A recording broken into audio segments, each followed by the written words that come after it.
حضرت ابراہیم ادھم رحمۃ اللہ علیہ سے مروی ہے، ارشاد فرماتے ہیں کہ ایک مرتبہ میں ایک شہر میں پہنچا اور وہاں پر ایک مسجد میں قیام اختیار کیا۔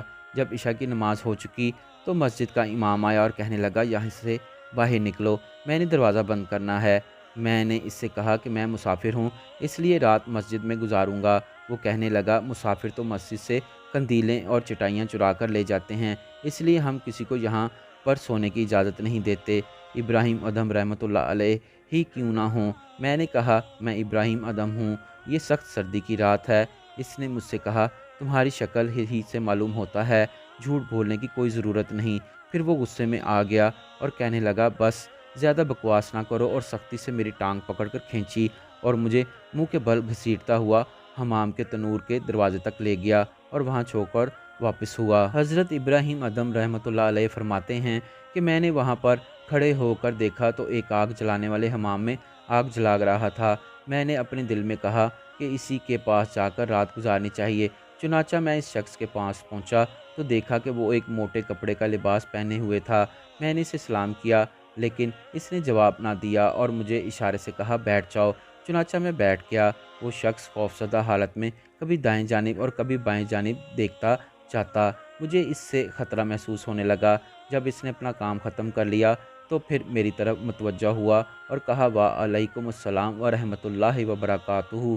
میں نے کہا حیرت ہے کہ جب میں نے تمہیں سلام کیا تھا تو تم نے اسی وقت مجھے جواب کیوں نہ دیا؟ کہنے لگا میں ایک قوم کا ملازم ہوں۔ میں اس بات سے ڈر گیا کہ اگر تیرے سلام کے جواب میں مشغول ہو گیا تو میں خائن اور گناہ گار ہو جاؤں گا۔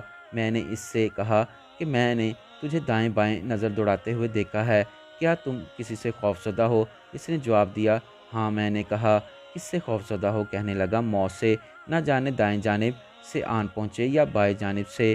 میں نے پوچھا ایک دن میں کتنے کی مزدوری کر لیتے ہو؟ کہنے لگا 1 درہم اور 1 دانگ کی۔ میں نے پوچھا اس کا کیا کرتے ہو؟ جواب دیا 1 دانگ تو میں اور میرے اہل خانہ کھاتے ہیں، جبکہ 1 درہم اپنے ایک بھائی کی اولاد پر خرچ کرتا ہوں۔ میں نے پوچھا کیا وہ تمہارا سگا بھائی تھا؟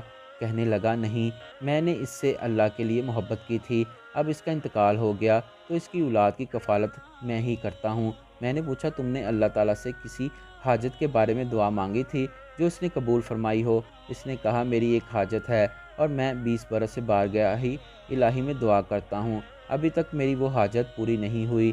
میں نے کہا تیری وہ کیا حاجت ہے؟ کہنے لگا میں نے سنا ہے کہ عرب میں ایک شخص ہے جو زاہدوں میں بلند مرتبہ اور تمام عابدوں پر فائق ہے، انہیں ابراہیم ادھم رحمۃ اللہ علیہ کہتے ہیں۔